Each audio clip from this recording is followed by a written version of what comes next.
Project 95. The day has arrived. 10/24/95, October 24th, 1995. Dane County Coliseum, Madison, Wisconsin. Your boy goes backstage. Like, the show was a blur, as you could imagine. Like, a big part of me was, is this real? Like, is Connie gonna remember? Did she write it down? Like, I couldn't obviously get in touch with her. So that's the thing. I was thinking about this after I was telling the story of meeting Connie, and I used the term, like, she was my hookup. Like, I had access to this, but it's not like I saw her at every show. Like, she was doing her job, and I was, just kind of, surrendering to the flow. So there would be stretches of shows where I wouldn't see her, and there was no way to contact her because we don't have phones. So it wasn't like I could just be like, hey, I'm over, So you might ask, well, once you established a relationship with her, why didn't you go backstage every night? Because I didn't see her every night. But pretty much every time I saw her, she asked, and I'll get into that as the tour goes on.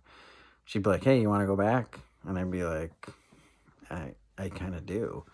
And there's different circumstances too, but I remember thinking, man, it was 2 days ago that she said she'd give me a backstage pass. What if she just got preoccupied? What if she forgot? What if she was kidding? So the whole show I was like, oh, I don't know. I hope this is real. Like, so there was that kind of, that had part of my brain sort of occupied. Not that I didn't enjoy this show, but like I said, it was a blur. And it was a really good show. It's the first taste that surrounds. So another evolutionary cycle in the growth and development of the song Taste, right? This is the show where it ceases to become Fog That Surrounds. Now it's technically and officially on Fishnet, it is Taste That Surrounds, because this is the first time they added the Trey part. How's it start? I'm up and I can take what you give, and I'm here, but I don't want you to live with me, because all I want is a taste for free. So now it opens with that. So I remember, you can look at my notes in the initial post. I'm very confused. So you can see I initially wrote Fog to denote Fog That Surrounds. Scribble that out, because he starts singing, because you first hear that little run, the taste run, basically. But at the time it was the Fog That Surrounds riff. So I immediately, as soon as I hear I write Fog. Then he starts singing Taste. So I'm like, oh, this isn't Fog. I don't know how I knew it was Taste. But then you can see I have an arrow to it. Taste segues back into what we knew as Fog That Surrounds, which was the Fishman verses. And then same jam. Actually, this version rips. But you can see I have Taste That Surrounds, just not, I don't have it quite right? But you can see my mental gymnastics happening in real time in the notes. I think it's pretty cool. Romans asked about the Phi Llama transition. The only thing I can say is they 1995'd it. Like, and he knows this as well as anybody, like 95 was, I don't know, those dissonant, just kind of noisy, not ambient, right? Ambient was like 98 and 99. Just these dissonant, almost noisy stretches. And I think it was just an interesting way to come off of a song as kind of light and sort of lilty as Phi. Yeah, that was different. Romans and I also vibed. He mentioned the Julius in particular from this show, and I gave it 2 points on the exclamation point scale. As you can see. So we 30 years apart had a little mind meld going. It's good Julius, I guess.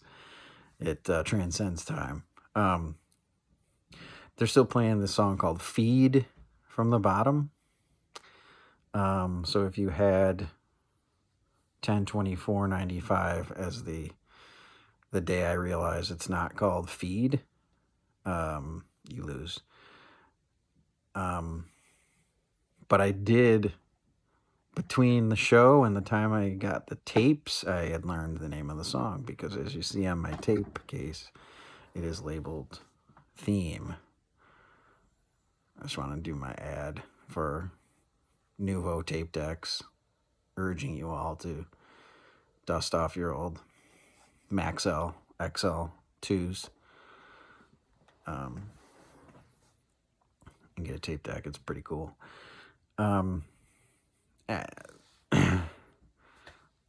Second set's, it's awesome. YEM, Sleeping Monkey, Antelope Contact is a great sequence. Even though I'm not a Sleeping Monkey fan, really. Antelope was a 95 Antelope, just an absolute ripper. And I don't know, this is all fluff. Let's get to the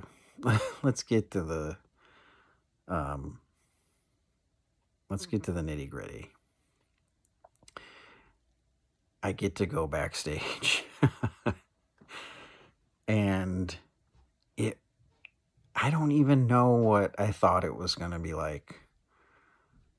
But it probably wasn't what it's not what you thought it is.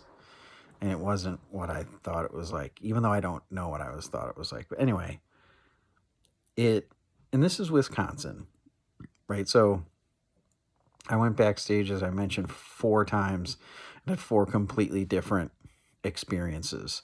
So to say that this is a common scene is not the case. So I go over to Fishman's side, and Connie's there at the barricade, and she's there's people gathered around there or whatever. And some people have band passes, and some people have laminates, and some, there's, a whole group of different people there. And she is like, hey. So I'm like, oh my God, thank God. Oh, actually, let me go back. The poster you see behind me, and I gave it its own post before these videos, if you want to go look at that. Those were, as I mentioned, in Kansas City. They were all over the city, like promoting the show. These were in the venue. Like, how perfect is that? They, like, the hockey boards on the floor had like every 10 feet there was one of these posters, 24 by 36. It's a photo from, I think, the Live One album art. And you can see there the Trey's on a trampoline, Mike's, they're both on trampolines. But I'm like, oh my God, this is fucking perfect. So the show ends, everybody kind of starts clearing out. I'm kind of loitering around. And I'm like, I notice this. And I'm like, rip. So I rip the poster off the wall, roll it up. I'm like, this is perfect for them to sign, right? And again, it still feels silly getting autographs from them because it's, I don't know why. Is that weird? But I did do it. So I got my poster. Connie gives me my pass. It's just a little sticker. It says after show on it. You can see it right there. And she walks us back to this, just a room in the arena, basically. Not that big, with just some couple, like 3 round, like folding tables and a bunch of chairs. And that's it. And there's probably between 15 and 20 people at this backstage gathering. And I don't know anybody, but I'm stoked. And in your brain, you're like, are they all gonna come out? Like, what am I gonna say? I mean, there's all all the multitude of things running through your head when you're just sitting there. Remember, I dropped out of college and, saved money to basically to meet these guys, to maybe meet these guys and go to all their shows. Like, it's a big deal. This is a big deal for me. So I'm waiting, just making small talk with whoever. Oh, are you on tour? No, we're from blah, blah, blah. That kind of bullshit. And then out comes Trey and Mike. And it's like, holy shit, that's them, right? Now, I had just had my picture taken with Mike a couple of days ago, which he did remember, which was, again, that was another cool little nugget. No Phish, no Page backstage. The rumor was always, Phish was banging chicks. Like, that was his post-show thing. Who knows what that means. And the rumor was Paige, like Sophie was his first wife. She was on tour for this stretch, so he was with her. So all we got was Trey and Mike. Who cares? So my first target was Mike. And it's awkward, obviously. They're these stars. And I think they talk about it in the Phish book, this idea that it's a different, like, we're meeting as the celebrity. It's not as big a deal for us to meet you. Like, and how do you negotiate the gap in expectations of these meetings? So I told you when I talked to Paige in Fort Worth, I was like, I'm not going to do the, oh my God, like, you're so amazing. Like, I'm not going to create the distance between me, regular schlub, and you, genius, musician, whatever. So with Mike, I had the picture that we took the other day. And I'm like, hey, Mike. He's like, hey. And then pointed to the shirt. The shirt got me a lot of love on the road. I'm like, yeah, we met in Champaign. He's like, oh yeah, how's it going? Blah blah blah. And I was like, would you sign this poster? He's like, oh, where'd you get this? Where are these?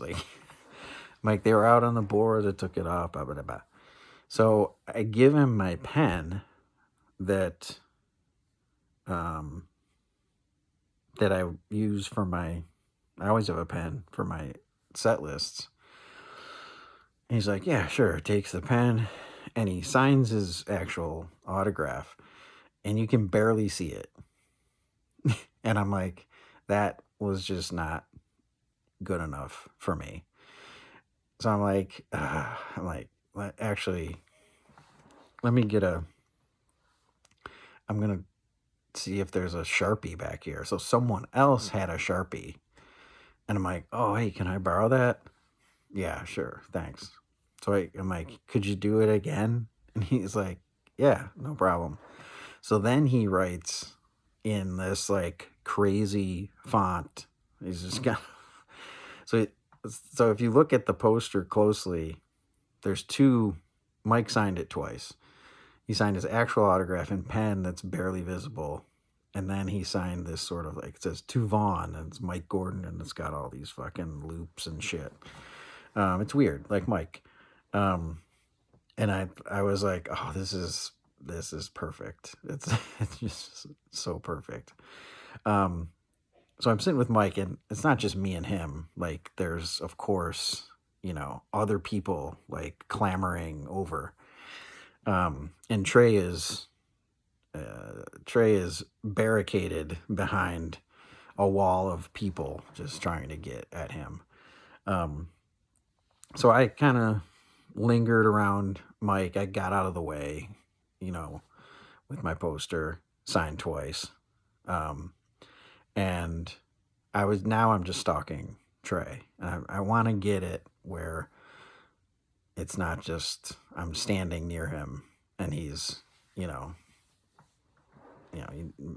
doesn't acknowledge me, right? Because he's dealing with, all these other fans who are doing it wrong by my estimations, who are asking him like, why don't you play, like, you guys gonna play tube, like that kind of stuff, you guys. And eventually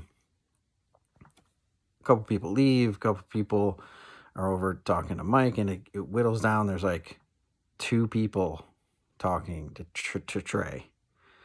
I'm like, this is it. This is my moment. So I kind of go up and make the move, as it were. And I'm like, hey, Trey, my name's Ryan. I'm on tour. I'm doing all the shows. He's like, oh, sweet. How's it going? And I'm like, not great. And that kind of caught him.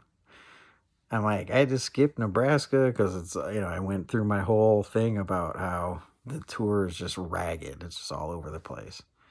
And he's like, he immediately understood what I was talking about. He's like, right? It's insane. We talked to our tour manager like last week about this. It's not only hard on anybody who's out here, it's hard on us. Like it's impossible. He's like, this is a nightmare. And then this is the best part. He's like, this is what we want in the future. Like this is like the perfect tour. He's like, we're looking at doing 3 nights at the Gorge, and then a couple days off, then 3 nights at Red Rocks, and then a couple days off, and then 3 nights at Deer Creek, and a couple days off, like 2 nights at Wolf Mountain or Alpine, not Wolf Mountain, Alpine, a couple days off, and then we're going to go to, basically, I think he said Hershey, and then he said, like, and then we're going to do like a big festival. Like, that's what he said. And at the time, I'm like, oh, yeah, that's cool. But the thing is this. Wait, you just wait.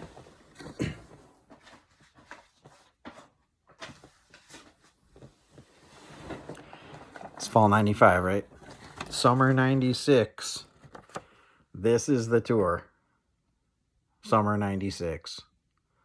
It goes Wolf Mountain. Then it goes Red Rocks. Then it goes Alpine. Then it goes Deer Creek. Then they go to Hershey. And they end up exploding, apparently, at the Clifford Ball. And when I saw this, I'm like, holy shit. I talked to Trey about that. And it was just the coolest moment that was time release, basically. So, like, I had forgotten about that conversation that we had about making the tour a little more manageable for both band and audience,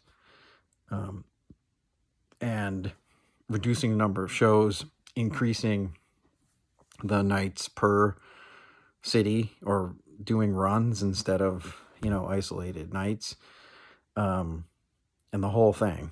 And then this tour was announced, and I'm like, holy shit. He told me this, and like, boom, there it was. So as I was having this conversation with him, the other people around me who were talking to him before, they kind of dissipated. It was just me and him. And I went back to my old rules. Like, just treat him like a person. And so I asked him, I'm like, how's fatherhood? Like, what's it like? Having a kid and being on tour, is it tough? Are you finding it difficult, or are they with you like that? I just had a bunch of questions. He's like, it's been amazing. And he was talking about, just how it's helped him creatively, like like kind of a muse or an inspiration. And I guess Billy Breathes is written about Eliza. Eliza's their first daughter. I think Billy Breeze is written about her. Not at the time of me talking to him, but he kind of went into, he's like, it's still fresh, because she was born, I think, in August, I think in August of 95. So she had only been, she was only a few months old. And they were not with him on tour, but they were going to be, they were going to do a bunch of the East Coast. Sue and Eliza were going to catch up with him. I think more on the East Coast. 'Cause, there's only like a week left of tour before Thanksgiving break, or before that post-Halloween break. So he's going to see him then too. But I asked him to sign my poster, and he did. And now that poster is right there, and it has all my tickets from 1995 around it, and it has my 4 backstage passes stuck to it, and it has Trey and 2 of Mike's autographs.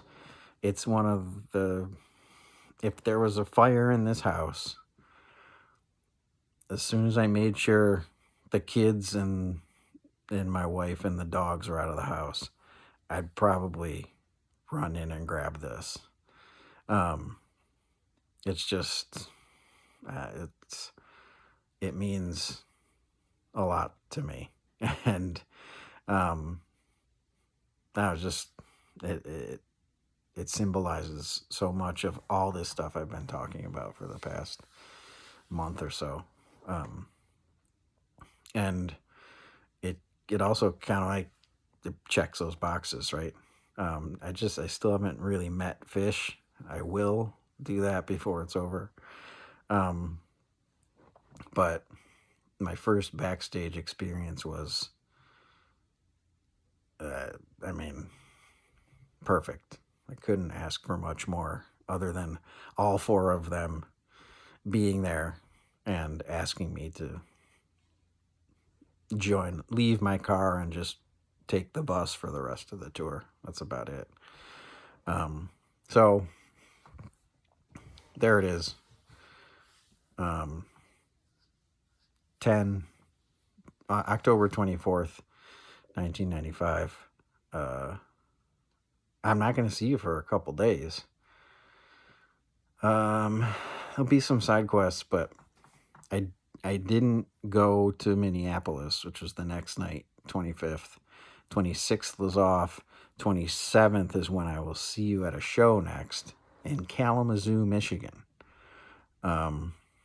So be there or don't be there.